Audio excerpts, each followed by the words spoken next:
Well, it is good to be with you. And today, Memorial Drive, I am joined by Parker Ingley. If you're part of our service on Sunday, which I hope you were, Parker was our speaker. We've had a different speaker for each aspect of Advent this month. And so Parker concluded the four by focusing on love. And so, so just in general, how'd it feel? How'd it feel? What'd you like? What'd you take away from it? Yeah, well, general, and you'll have to forgive me. I've got some allergy business going on. Trying to retain my voice here, but yeah, in general, the the mode of delivery, the technology was kind of an interesting thing. When I recorded for your podcast, that was a little bit different, but sort of a similar effect where I had this like retroactive nervousness almost. Where normally if I'm going up to speak in front of people, I'm super nervous, like my hands are shaking and things like that. But when I get up there, I try to calm down a little bit. But in this case, I wasn't as nervous. I was sitting in a room on my own. Now, every once in a while, I had a kid come to the door and try to, hey, Dad, what are you doing in there? That sort of thing. Um, but yeah, I wasn't super nervous. But then I was sitting there like I'm nervous for what I'm going to say, but I'm part Right. of the audience now. Yes. So that was I've felt that. Yeah, you are not alone. I can remember there are certain Sundays that I'm like, I don't want to stare at my wife while we're watching the video. But it's like, how is Heather? Is this going to come across like you? yeah, It's like you remember back and you kind of cringe and like, okay. yeah. So you had said and you had introduced yourself in the video, but clearly you are Danae's husband and you are Caleb and Benaya's father. Um, but also you made a comment that Danae was very glad that she was not sitting in a pew. And so I wanted you to unpack that just a bit. Why would Danae be glad not to be sitting in a pew? Yeah, for one, when I first told Danae that I was going to be talking about the topic of love, she and I just kind of raised an eyebrow. I'm talking about love, and she was like, "Oh no." I'm out. Yeah, she's someone who, like, if her face gets red or something, or Oh. if someone points out that her face is getting red, or even if her face isn't getting red, and you say, "Is her face getting red?" Her face will get really red. That's how I'm starting every conversation with her now. She doesn't like that kind of attention. And so, of Yeah. course, if I had spent any time at all discussing romantic love and talked about her specifically, she would have felt like there were eyes on her. And Yes, I see. so, Very yeah, good. And additionally, is it true that you will not be a family of four for terribly long? Is that true? that is true. We are currently at 37 weeks. Yeah. Yeah. So it's crunch That's what time. I thought, especially sitting at East Side. I cannot imagine what it is to be pregnant, but I've gotten the idea it's kind of uncomfortable. And so at 37 weeks in those seats, Yeah. I'm thinking she would not prefer to be there. So that's where my mind went a bit immediately. So There are uh, some rows up in the balcony where the leg room is there are some right. rows that have a little bit less leg room, and we've been in those seats many times. Yes. So, yeah. It is That's, a challenge.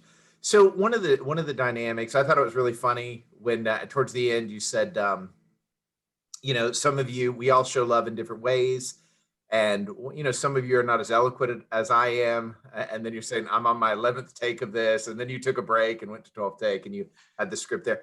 That is a challenging thing in general. When you study for a sermon, my experience is I could go for a solid hour easy talking about what I've studied, you know. Um, but that wouldn't be useful to the people. I would rabbit trail so bad they couldn't even find my main point into that kind of thing. So you're already narrowing down. And for this particular thing, I mean, your target was under 15, yeah.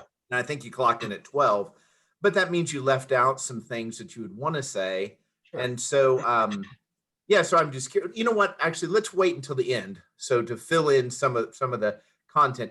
So if I were summarizing what you were talking about, you're just saying we're talking about the Lion King, the Jesus is coming, specifically with Advent and tying in the lion versus lion dynamic.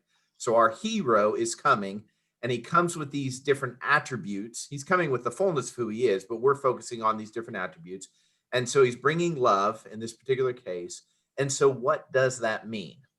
And so you're asking yourself, and us in the process of what does that mean? And our focus verse was First John, where it talks about the idea, my brothers, don't love in what is it in words, thought and words, Yeah. but in deeds and truth, you Yeah. know.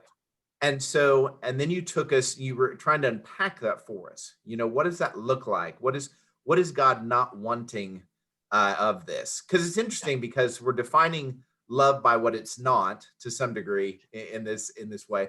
And so when you introduce the idea of water isn't wet, in the same way that fire can't be burnt, like flame, you can't burn a flame, Yeah. because it's the nature of what it is. And I made that connection, but walk through that quickly for us. Is why? What about that analogy, that metaphor works in understanding the concept here in First John?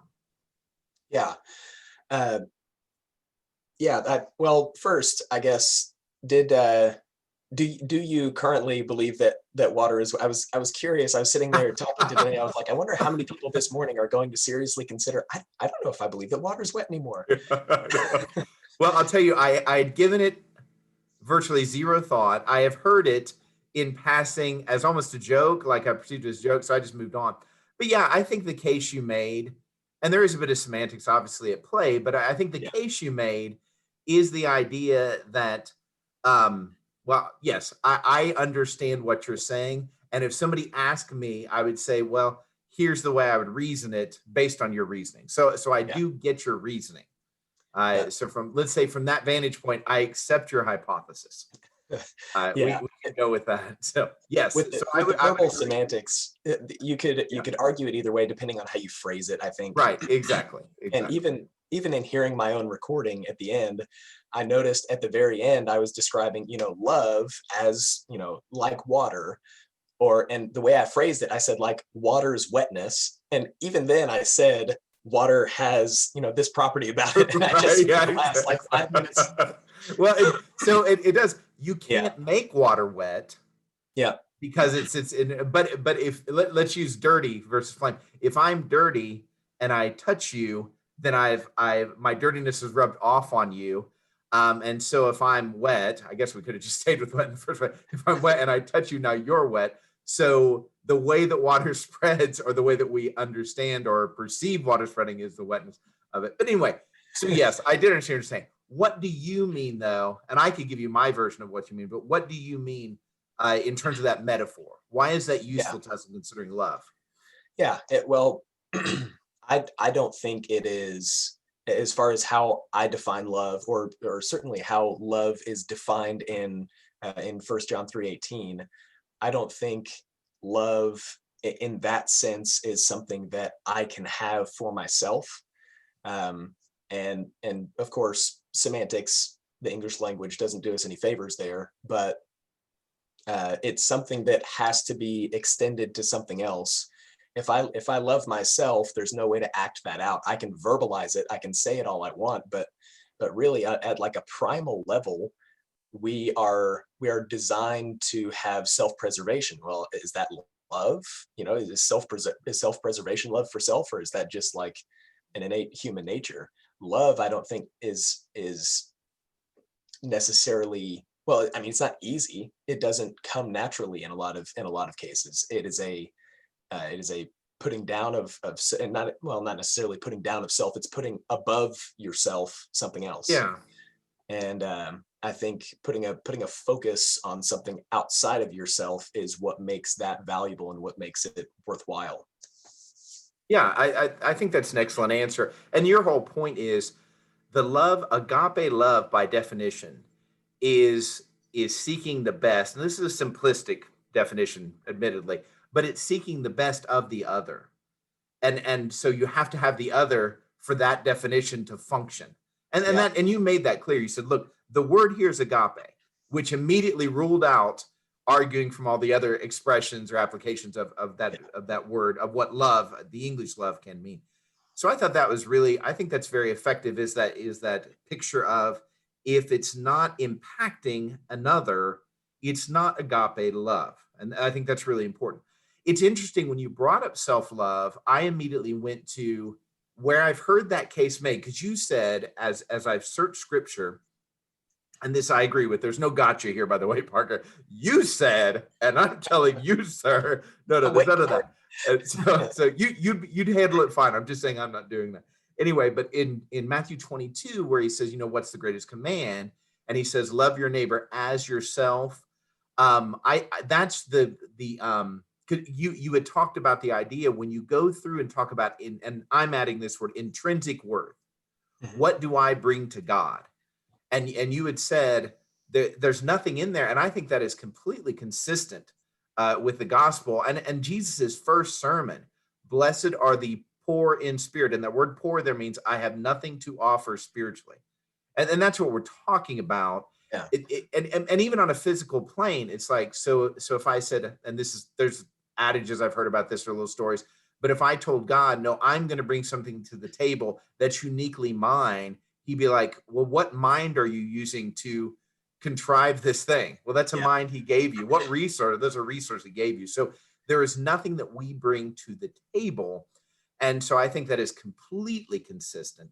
And so I don't see it as in contradiction to Matthew 22, but I think it's fair to process that just a little bit more.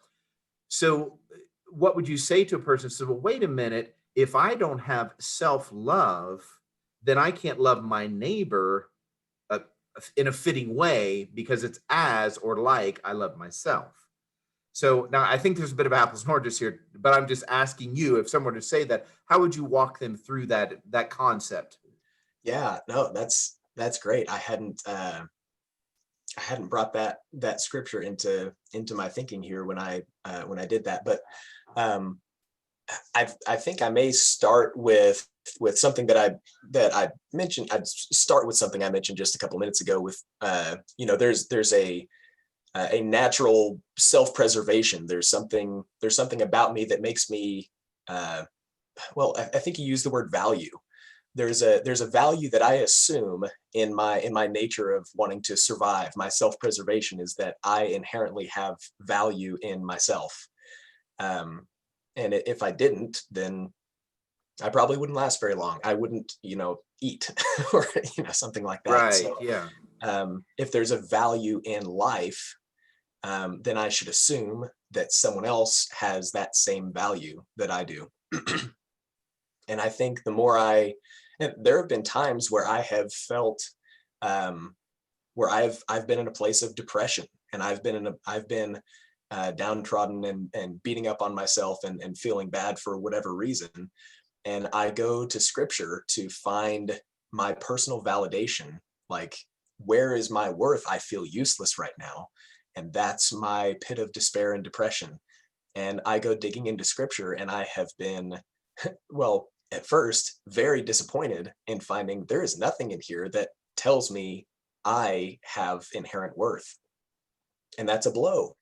That's a blow sometimes. But where do I go from there? Uh, and honestly, it was a journey for me coming into adulthood. I was in a place where I was looking to different sources for what makes me a man. Who am I looking to for that validation? And there were people in my life who I held on something of a pedestal and looked to them for validation. Do you think I'm a man? Do you think I have these attributes? And there were cases where I was told no, and that was crushing to me at the time. And I came to find out through the process of trying to look in scripture, where is my validation? Where do I get that from? Where do I find my value? And it was that I was either trying to find it in me and my worth, or I was trying to find it in the worth that some other human being was putting on me. And all that came up blank. There was nothing in scripture that I could find that was telling me you need to make sure that some other human being finds you valid and valuable, for you to have worth. Yeah, And I think that's a tremendous answer, because our value comes from the price he is willing to pay for us, which is his agape love for us, mhm, the other, in that telling of the story. It's really interesting. There's a parallel here with Ephesians 5:29, where it's talking about the love that a husband should have for his wife. And he makes this statement, no one hates their own body, but takes care of it. Self-preservation, right? What's interesting is being born in the era that I was born in, and then even more so in the era you're born in, we are born in affluence. Very few people that we rub shoulders with all the time have zero access to any resource that they could die. I mean, even those, and I'm not trying to make people that live below the poverty line seem like they have an easy life, but if you've been to a foreign country and really been around people that have nothing unless you give them something, I mean, that is really harsh. That is self-preservation. And it's only when I have a place of affluence or a buffer, and by affluence, I'm talking about, man, if you live in the United States, you're in the top 1% of the world financially, you know. Um, but it's that idea that it's only when I have that buffer do I start to look at myself and am I good enough? Is my body good enough? You know, because I have heard of people saying, well, I hate my body and I don't value that. It's really interesting. I have a friend that's a counselor, and people come in and they say, I have no value, I'm worthless. And his technique would be to say, so if somebody came and said they would give me $1 for you, would $1 be enough? Every single person would say, no, you can't buy me for $1. He's like, well, what would be a good price? Like $1,000? No, I'm not going to sell myself for $1,000, you know? And he's like, pretty much gets to what on earth would you sell so that you would then go into slavery unless you have to, like, you're not forced to, you have the ability to keep one in life, or somebody could come along and say, I'll give you $1 million, but nobody's going to agree to that deal. And it's this really weird thing when we talk about self-loathing, it usually comes about it almost solely comes about in non-survival situations. I've reflected a lot on, we have been born and raised in the self-actualization triangle of Maslow's hierarchy of needs, because very few of us live in constant threat of being killed. Very few of us live in constant threat. And by constant, I mean, it's our whole view of every moment of every day that Yeah. we may never eat again or never have a place to stay again. So being born into our whole culture is into self-actualization now. Now we have the luxury, ironically, of hating our own body. But if I'm starving, all I'm thinking about is getting food. Yeah. You know, and self-preservation. I'm looking out for my best interest, and that's the agape mentality that Jesus makes the case of there in the greatest command. The way you preserve yourself, I want you to turn that self-preservation, that you want the best for yourself, and I want you to offer that to every other human being on the face of the earth. Yeah. You know, or the husband to wife. Look, you wouldn't allow your body in normal circumstances that they would have lived in, especially as Jewish people. You're not going to allow your body just to go, you know, to waste. And so treat your wife as good as that. You know what I mean? Yeah. Give her the best. So the thing that I think where the self-love movement, and how do you even define that? Who sets the rules for that? But Yeah. and this is what you're saying. It's not even so much a self-love movement. It's a stop doing ungodly thinking about yourself. Stop Yeah. doing hurtful things to yourself because you're being manipulated or abused, or you know, that's the beauty of that movement. But to some degree, we're back to semantics. Yeah. This is not what he's talking about in 1 John 3, for example, when he's talking about agape love. There Yeah. has to be that other. Yeah. I think it's sort of you're a counselor friend. It's kind of a trick question, because if you're assigning worth to yourself, the idea is to give hyperbole to say, if you're absolutely worthless, then are you worth $1? And suddenly they're offended. But Right. on the flip side of that, if you say you're worth $2.5 billion, like, would you take that? Would you sell yourself for 2.5 billion? You know, that sort of thing. If you Right. fly on the other side of it, then suddenly, if I have, you know, that person has undervalued themselves, but then if you flip it on the other side and they've overvalued themselves, how are they Right. going to Yeah. treat other people? So they're Right. feeling Yes. bad about themselves, but then suddenly, if I have great worth, does that mean I'm better than someone else and I'm more deserving of something than someone else? And so Right. if you're assigning Yeah. a value, that's some scalar quantity that applies to you as a human being, get off the scale. that's not where we're supposed to be. Right, That's not what we're exactly. supposed to be measuring. That's exactly right. Yeah, and it's simply, that's just a technique to jar people into realizing they really don't think they are absolutely without worth. Yeah. They just feel bad about things. They don't feel great hope, and that's a very important thing to acknowledge, an important thing to work on. But it's different than saying I simply am worthless.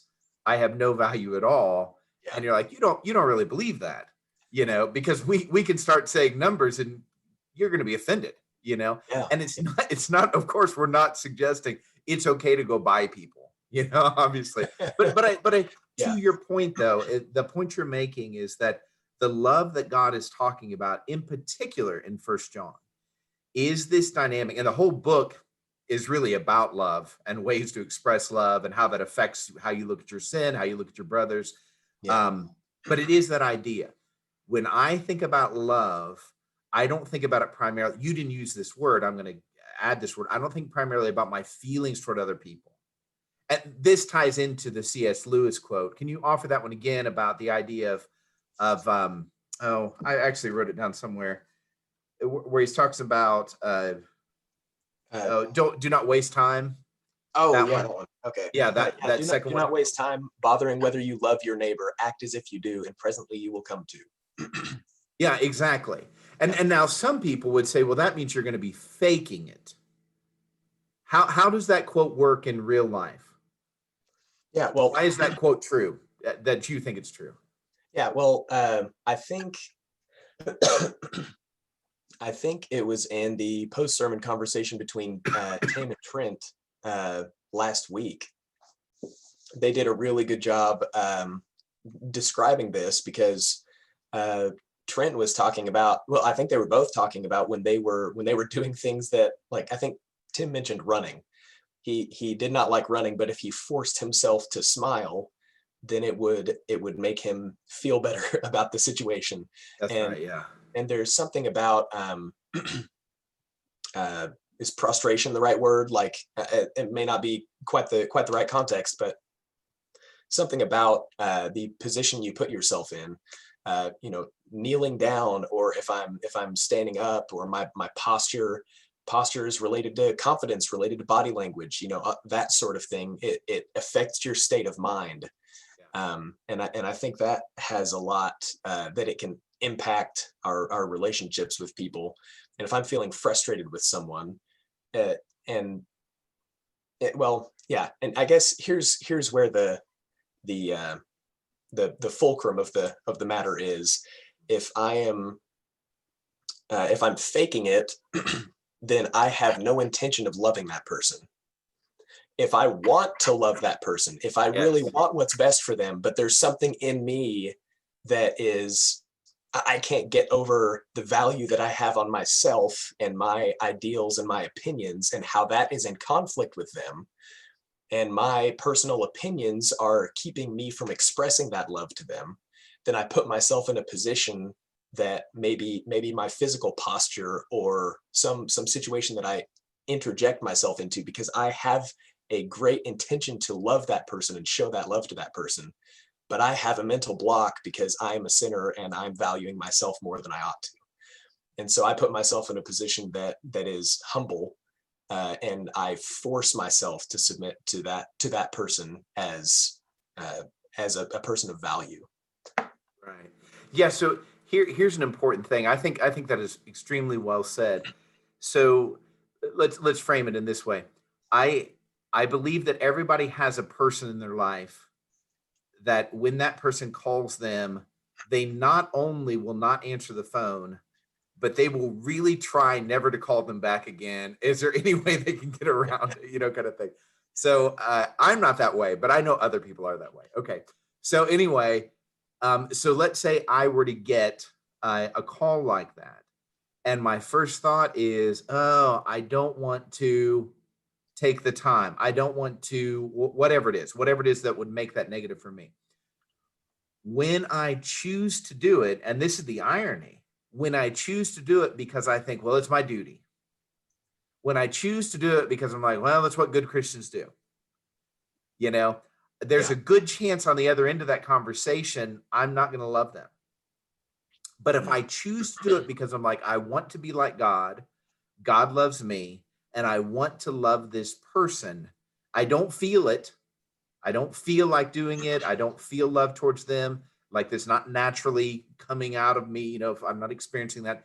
But because I'm wanting to submit to God, I'm going to submit myself to them by taking the phone call and Yeah. listening. And I'm asking the whole time in my behind the scenes, just like when Paul says he prays without ceasing, he's still talking to people, but what he's saying is behind the scenes in his subconscious, he's like, God, I want to love this person. I want to offer them truth. And so my feelings will catch up.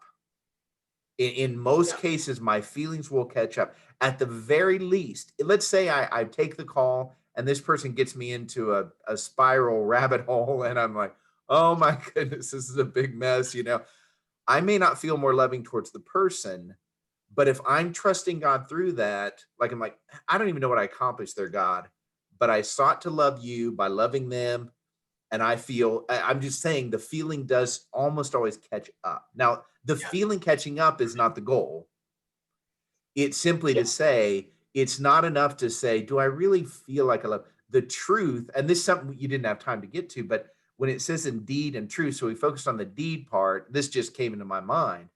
Yeah. The truth part, one way to think about that, and this is just off the top of my head, is this idea of that kind of sums up what I've been talking about. Yeah. The truth is I'm living in truthful integrity with God. He loves me, I'm loving him, and because I love him, I love who he loves, i.e. this person calling me, this person in front of me. Yeah. Does that I click with think you? absolutely. Yeah. I think I I used the word intent before, but I think you tying it back to truth makes it clearer, because if I'm saying my intent is to love them, well, the truth is that I love that person. Yeah. But I'm not making that plain because of my imperfections. Right. Yeah, exactly. You go on to tie this into um, specific action, you know, and this is after you make the point of your eloquence, and then you have the break, and then you end Yeah. with this illustration, a true life experience that you've had. And I'll let you share any additional information you might want to share. But what you were saying was you found with this concept in mind, whether it was clear when this exactly happened, but now you see that's what was happening.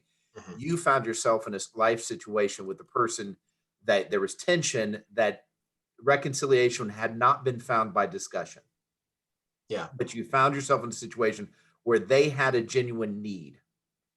It wasn't simply that you went up and said, "Hey, in the Bible that have people wash feet, so can you come over to my house and I'm going to wash your feet?" It Yeah. wasn't random. It was very Yeah. specific need there, and I thought it was a super beautiful picture, and it really encourages me. What are the specific needs? Not a ritual. I'm not anti-ritual, but a lot of times when I do a ritual, I think, well, whew, I did a ritual. I guess I'm in good, but it doesn't require me to think what's the most loving thing to do here. And Yeah. and I wonder what else might jump out at you when we talk about that and how to apply this truth. Yeah. Well, I mean, there are details that I'll leave out for the sake of confidentiality, but in this moment, there was frustration, and there were,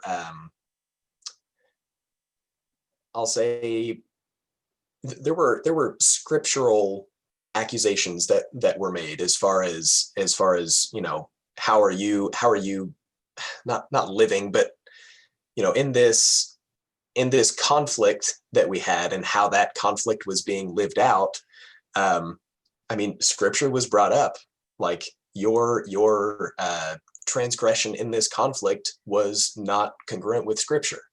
And so, I mean, of course, that's something that both of us took very seriously when that was brought up in that. But because of the nature of that conflict, I was very frustrated with that person.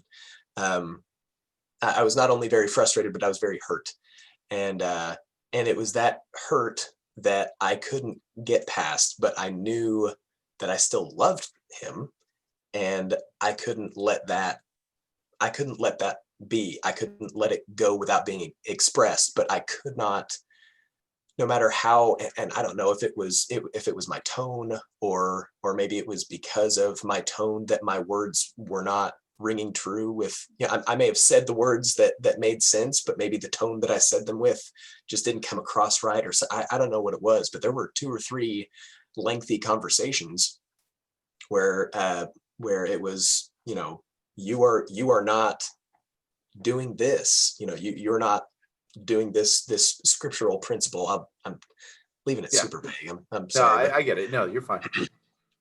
anyway, Yeah. so And I that came, that broke through.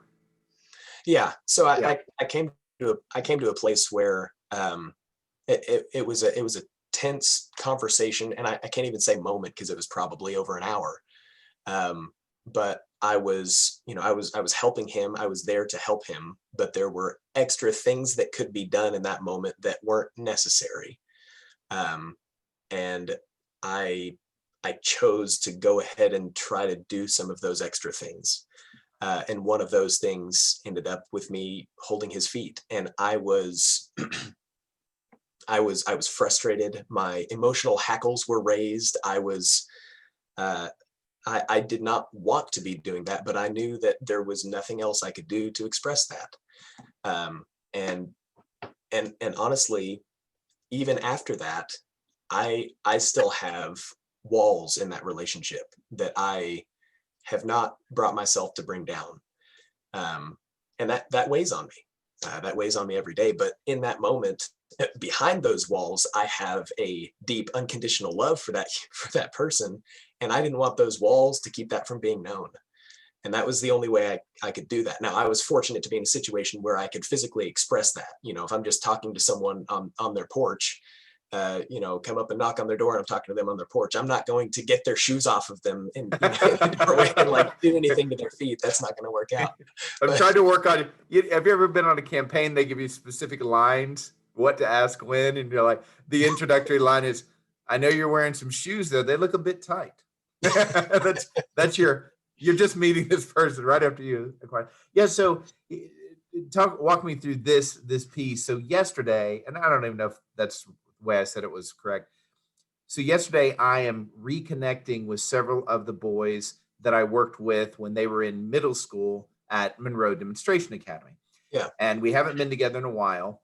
And so I took them to lunch, and we're trying to be really COVID savvy, and they honestly don't care at all. But I'm trying to set a good tone and everything. So I'd stopped to get gas, and they had gone in, and a man came up to me who, I would have assessed him probably to be homeless. And he said he had a cup, and a clear cup, and he said, "Hey, do you have any change? Do you have any money? I need to get some gas for my car." And I have multiple times, I don't know if you've had this experience where you're like, "Hey, well, let's get gas for your car." And they're like, I don't have a car, yeah, basically, yep, because I've stopped every time I see, "Hey, I need gas to get somewhere." I'll stop and be like, "Hey, let's go. Where's your car?" yeah. And Where's the pump? yeah, exactly. And they're Yeah, like, I don't want to talk to you anymore. So I yeah. gave him some change, and I'm like, "Hey, do with it what you will." But then I noticed about the time my guys were coming out, I noticed that he was actually putting gas into a car, and Oh, he had finished pumping, and he'd got to like $2.50, of gas, which was about a gallon and some change.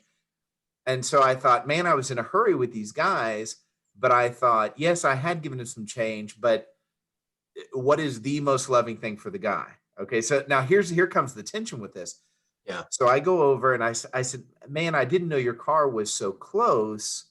Let's finish this off. Let's get it filled up." yeah. So I start filling it up, and he starts telling me these very intricate stories. I mean, very intricate. So now I've finished up filling the tank, and he's very gracious. He's interesting to listen to, but I was going to be there a long time. And so now I'm in tension because I am intentionally listening to him. We stopped pumping gas. We're done with that to show him love. And yet I also have to show love to these boys that Yeah, they've they're got to waiting get on you. home. And you know what I Yeah, mean? And so, but the point is, what is God wanting from me in that situation? The general concept, you yeah, know? And so I'll let you kind of take a stab at that, like looking through that with the lens of First John, even in the most simplistic. How do you decide? Okay, I've got multiple parties here, and I'm making this more complex than the verse itself said. So we're in the Yeah. application. Yeah, I mean, how do you think through those kind of situations? Oh man. Well, I uh the whole, someone's asking for change, I think that could take me on a very different rabbit trail.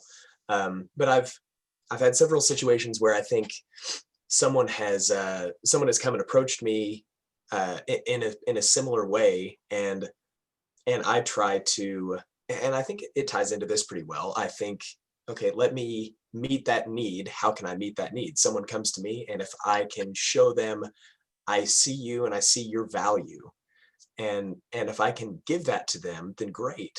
Uh, and there was a guy, or well, there were a number of guys, but there was one guy when I lived in Stillwater.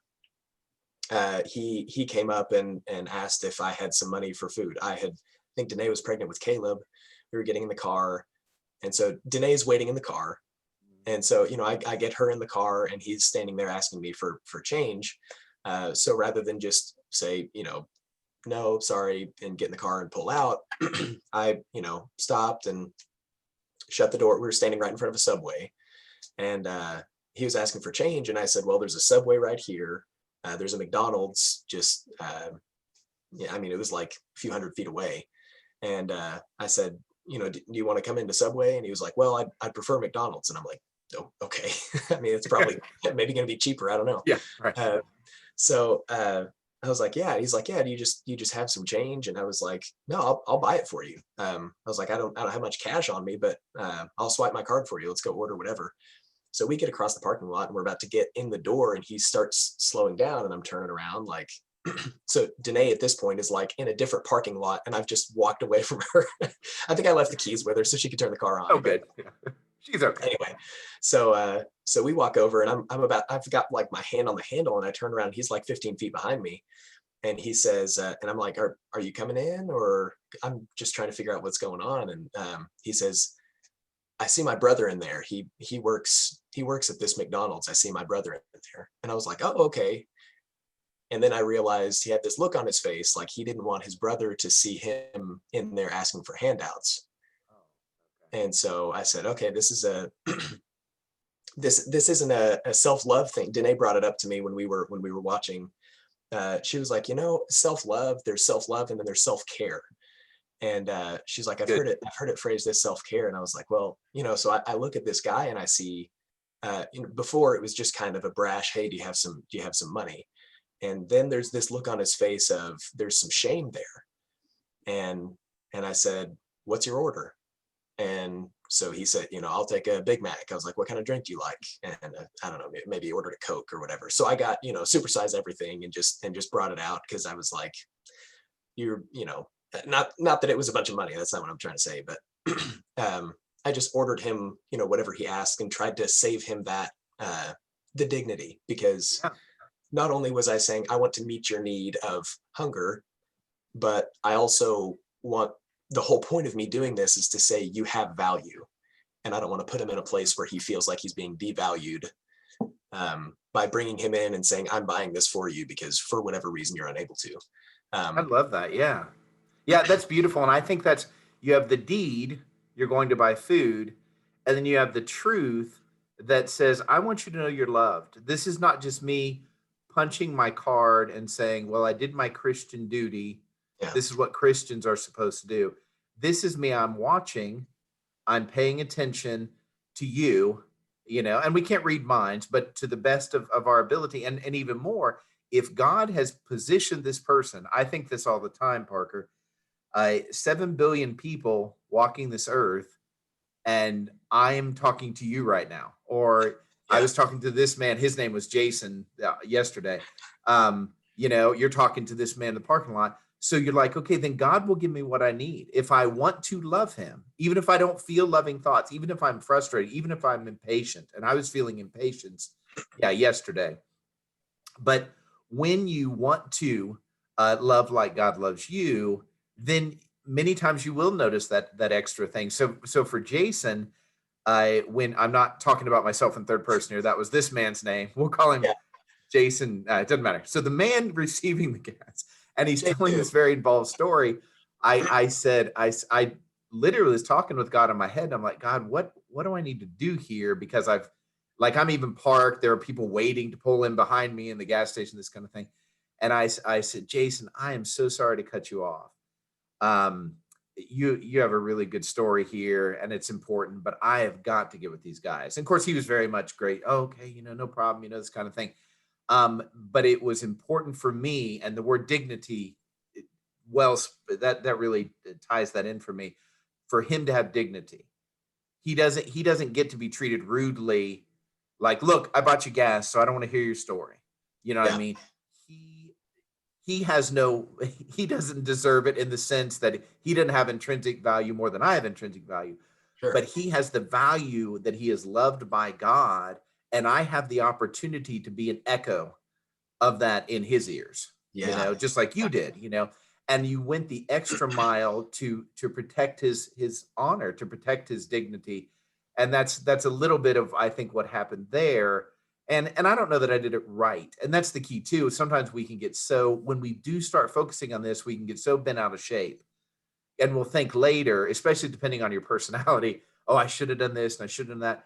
Be Yeah. satisfied, number one, that we're all children of God. There are no adult children of God. There are only children of God. You know what I mean? And we're always children to God, and we're not supposed to make it, or, I mean, we're going to mature. But if even if you're looking at, if you're thinking, if a listener is thinking this and like, man, I ran into a guy and I slapped him across the face and said, get a job. That's wrong. Okay. I want to be clear. That's Yeah. wrong.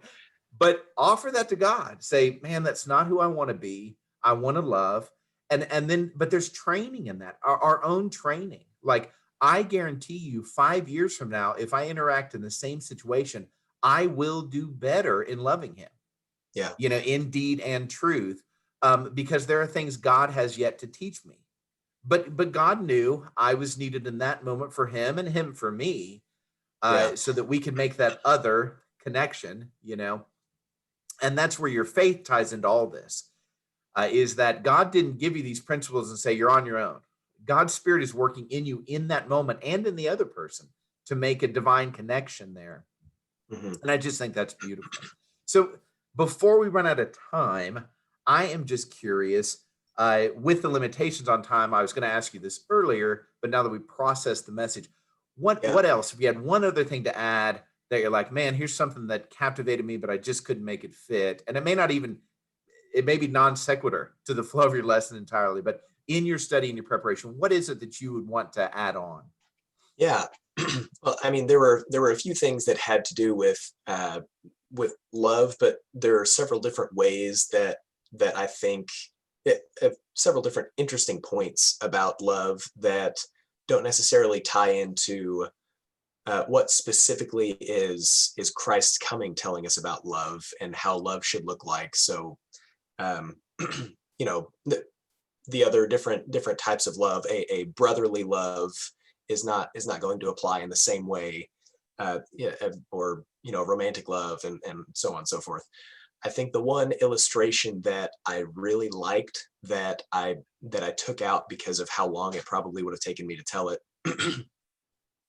it was one that I don't think it originated with him, but I heard it from Ravi Zacharias.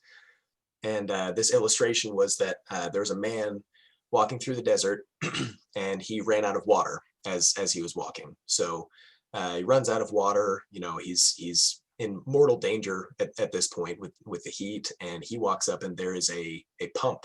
There's a water pump, and he pumps it a few times and nothing. It's not pumping any water. So he's kind of devastated, and he kind of kneels down and he drops his empty jugs on the ground, and he looks over and there's a little box. He opens up the box and there's a single bottle of water, and there's a note on sort of on the lid. So he picks it up and reads it, and it says something along the lines of, "There's plenty of water here, but it's all underground. You need to use this bottle." And maybe a little diagram on there that says, open this, pour this water in as a primer for the pump, so that the actuators inside the pump, when you pump it, it will siphon the water up, and it will be able to pressurize and pull that water up. The only stipulation is use this to prime the pump, and you can pump all the water you want, more water than you can drink. But when you're done, fill this bottle back up and leave it in the box with the note. Now, the man has the choice. I can grab this bottle and chug it because that's what his body's telling him to do, because that's what is self-preservation, immediate, urgent, mortal self-preservation. Or he can prime the pump, he can do the work to get all the water that he's going to need, and then he can do enough work so that the next person is going to be blessed by that. So really liked that illustration. Yeah, that is really beautiful. That is beautiful. I feel like if I told that, you would be like, that's not how a pump works, Jason, because I tell it so wrong. But that notwithstanding, I love that spirit. And, there is there's two things that jumps out from what you were saying. I'm going to deal with this example first. I've heard people say that the gospel, sharing the gospel, is one beggar, or sharing the love of God is one beggar telling another beggar where to get food. Yeah. Like the first beggar isn't more powerful than the second beggar because they found the love of God first. You know what I mean? Yeah. But sometimes we feel that way. I met Christ first, so I'm somehow more powerful than a person I'm introducing, to Christ. I mean, I could go all day on that one. The second thing was, it's interesting to me. I've never thought about this before, Parker. We focus so much on agape love, rightly so, because that's the form of godly love that distinguishes between having God involved in it and not. You can't have true agape love persistently, consistently over time without God working in you, because you'll give up. You'll just give up. But God still chooses to use phileo love, a brotherly love. He still chooses to bring up that, not as predominantly, but it's there. And so that means, and this is simply, it's me just coming to terms with God emphasizing agape love is not saying that phileo love or eros love is useless or it doesn't count. It just says, and what I think we would say is, when you have agape love, then your phileo love has real legs. I mean, it really has power. And your eros love, your romantic love, that has beauty. I mean, when you think of your sexual relationship with your wife, I'm glad she's not here. Danae's not here. But I'm just thinking of the blushing.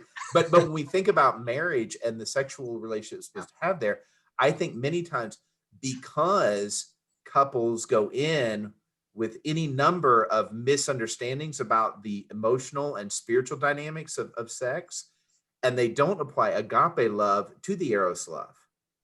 And it almost is their sex life becomes something different than their relationship with God. And that's a whole nother topic to discuss, but that's important for me to say out loud, that agape love's presence doesn't invalidate phileo or eros love, or any other kind of love for that matter, any other way it's expressed. And I don't know, that's just a light bulb for me. So I appreciate you even throwing that into the mix, that's still valid.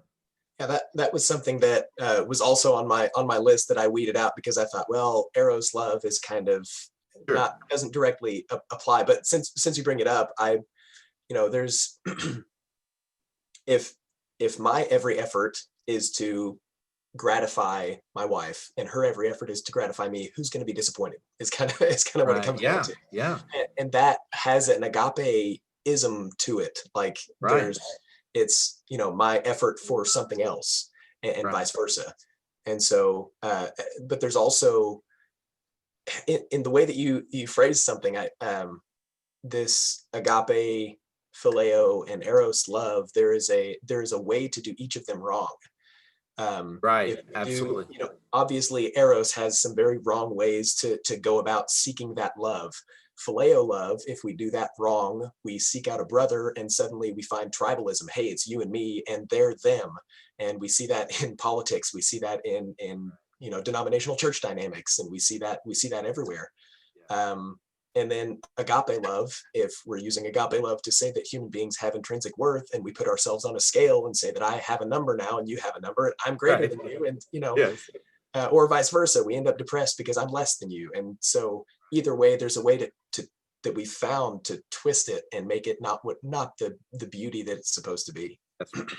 Yeah, and the thing is, in God, there is all of these loves can flourish and become beautiful, Yeah, and powerful and life changing, life giving. And I think that's a thing that the church needs to do more work on. I need to do more work on, in terms of, okay, how do we think in terms of specifically eros, but also phileo love? How do we think about that, and how agape changes that? So, yeah. man, that raised up another. We could do 30 minutes on that discussion alone. But See you next I time. thank you, man. Thank you for taking the time.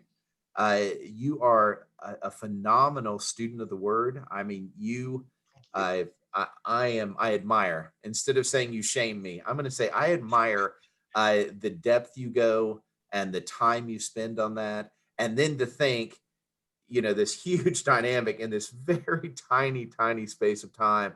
And I just really want to honor you, that you were able to tie. There was some really deep thinking in this. There was some moving illustration. There was it was a beautiful presentation. I'm just very grateful for it and grateful for this conversation.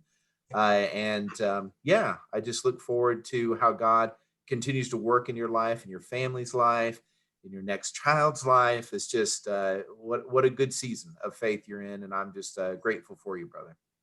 Thank you so much. I love you. You mean a lot to me. So thank you. Well, thank you, Parker. I didn't set it up so you would say that, but I love you too. Very true. All right, brother. Well, hey, you have a good week and a Merry Christmas. Yeah, you too. You too. See you soon. All right. Bye bye. Bye.